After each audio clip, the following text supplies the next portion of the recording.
In a recent video, well, not so recent, but just now getting back to the topic, I looked at CEO compensation and the broad comparison of US CEO compensation, which tends to be higher, and some of the justifications, or at least rationalizations, for that difference.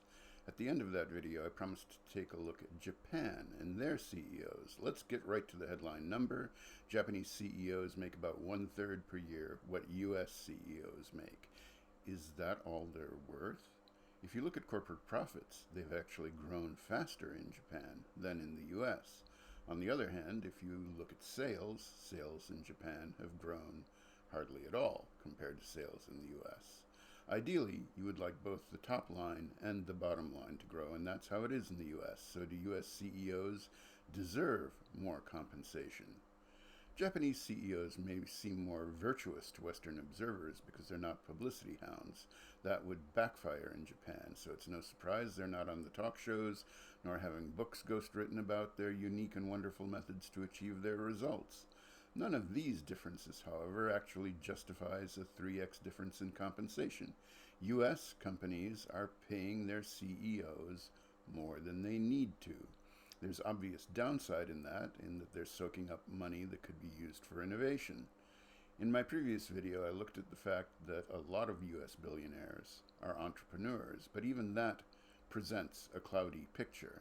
In fact, one person is a good example of both well-deserved entrepreneurial rewards and questionable self-dealing. You might already guess that I'm talking about Elon. He's the first person in many decades to found a car company that didn't succumb to inadequate financing and subscale operations. Falcon 9 rockets are responsible for half the mass that's in orbit now, and he did it without taking a salary. He also bailed out a family member's solar roof business by putting that car company and its shareholders in even deeper financial jeopardy when it was at a weak point in its finances. That's the kind of thing that would have gotten a non-founder CEO ejected on a rocket sled.